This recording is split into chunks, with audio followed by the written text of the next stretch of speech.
Bueno, ahorita ya estamos en vivo en la presentación y la vamos a observar. Máquinas térmicas.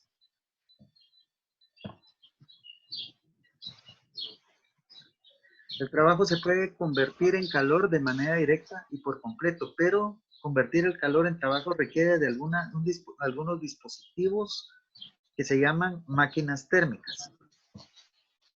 Y ahí vemos dos ejemplos donde al hacer rotar un eje y este tiene unas aspas, estas generan calor, pero el calor no hace rotar las aspas.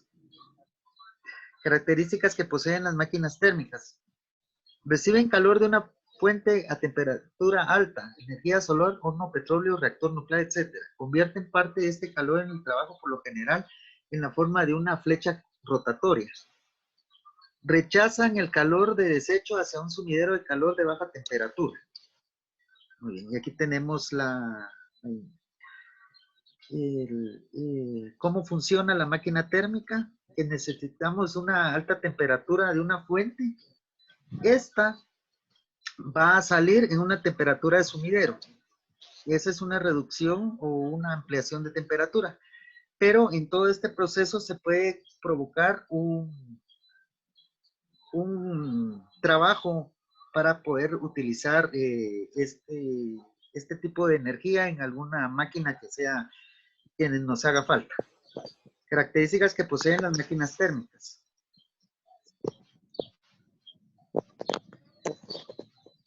Tenemos una caldera. Esta es la que genera calor. En el circuito, el calor hace mover una turbina y este es un trabajo que sale.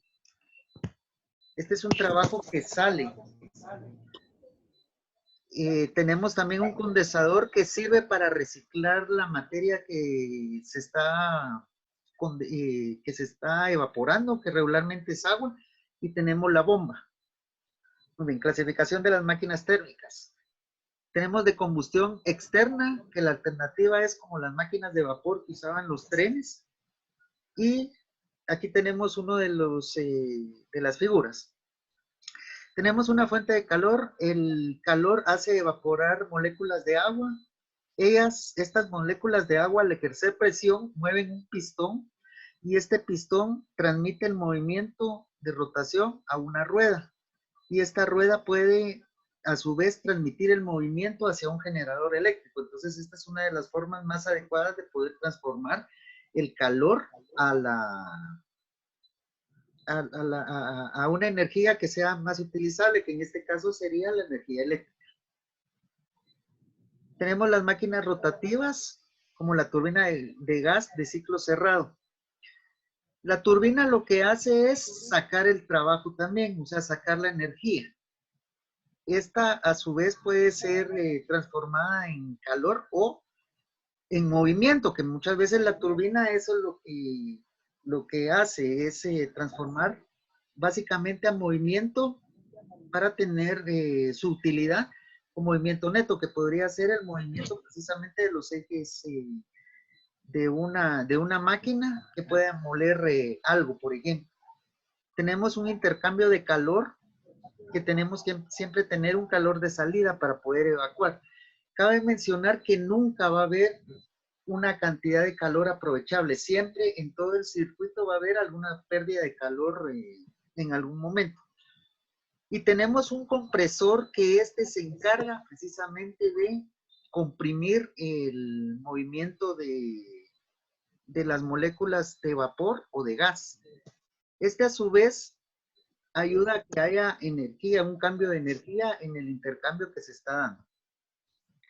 Tenemos la combustión interna, que precisamente es un principio como el de la máquina de vapor. Tenemos turbina de gas de ciclo abierto. Ahora tenemos la eficiencia térmica. Para máquinas térmicas, la salida deseada es la del trabajo, mientras que la entrada se requiere es la cantidad de suministrado el flujo de trabajo. Y tenemos la fórmula de eficiencia térmica, salida de trabajo neto dividido la entrada de calor total. Recordemos que el calor es una forma de energía. Eficiencia térmica. Tenemos una fuente, tenemos una entrada de calor y vamos a tener un calor de salida. La eficiencia va a estar dada por el calor neto, el trabajo neto de salida por el calor de entrada. Es una división que no tiene dimensionales, ya que el calor también se mide en las dimensionales de energía. Y tenemos que la eficiencia térmica también puede ser expresada como la resta de 1 menos el calor de salida dentro del calor de entrada. Cabe mencionar que estos dos, esta medida va a ser un valor entre 0 y 1. Muy bien. Los dispositivos cíclicos de interés práctico, como las máquinas térmicas refrigerantes y bombas de calor, operan entre una alta temperatura de depósito a temperatura. Muy bien.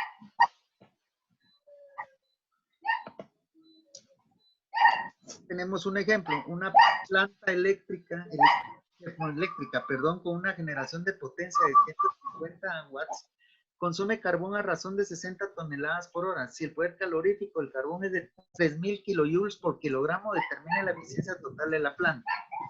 Muy bien. Se da la potencia de salida y la tasa de solución combustible de una energía de la eficiencia térmica para determinar. Las suposiciones son que la planta opera constantemente. Y esto quiere decir que no va a haber algún calor que se desperdicie y que todo el combustible que se va a quemar va a ser aprovechado al 100%. Eso es a lo que se requiere esta suposición. Las propiedades son el valor de calentamiento de carbono, que es de 30.000 kilojoules por kilogramo, y el análisis, la tasa de suministro de calor a esta central eléctrica es, y tenemos el esquema de lo que sucede.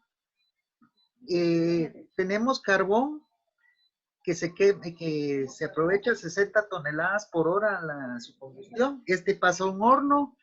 En el horno tiene todo un ciclo que nos devuelve 150 megawatts de generación de electricidad, y el calor excedente se va a un drenaje, que bien podría ser reciclar el agua, o podría darse que se esté aprovechando agua de un río y que esa misma agua se esté devolviendo al río. Cabe mencionar que por conservación de la materia debiera de darse también una salida exacta de cantidad de agua que entra, pero es de recalcar que una parte de esta agua que se está utilizando se va a la atmósfera debido a que es vapor. Muy bien. Entonces tenemos que el poder calorífico es igual a la masa que se va a quemar por el calor específico de la masa que se va a quemar, que es igual a 60.000 kilogramos por hora por su poder calorífico, que es 30.000 kilojoules por kilogramo. Y ahí tenemos la solución, 1.8 por 10 a la 9, kilojoules por hora, igual a 500 megawatts. Entonces la eficiencia térmica es 150 megawatts que vamos a obtener en la planta eléctrica, que sí podemos aprovechar esa medida como electricidad, dividido la cantidad de energía de carbón que pudimos haber quemado. Y esto es, ¿qué quemamos? 500 megawatts de carbón. Y eso quiere decir que la relación que va a haber es de 150 dividido 500. Y esto, al hacer la división, es un factor de 0.300. Si lo queremos ver en porcentaje, simplemente multiplicamos este valor, que vuelvo a repetir, va de 0 a 1. Y si lo queremos ver en porcentaje, basta con multiplicarlo por 100 para tener el factor de 30% de eficiencia de la máquina. Muchas gracias por su atención. Hasta aquí la presentación. ¿Alguna duda? No. Muy bien. Entonces, hasta aquí dejamos la presentación. La información que utilicé en algún momento por esta presentación se hizo en la universidad y era un archivo que tenía aquí a la mano en esta computadora, y terminamos la presentación. Muy bien. Cabe mencionar que Pues ahorita estamos haciendo la prueba de grabación, a ver qué tal queda para poderla subir a YouTube para mostrar qué tan eficiente puede ser este sistema. De antemano, muchas gracias y hasta aquí dejamos la presentación.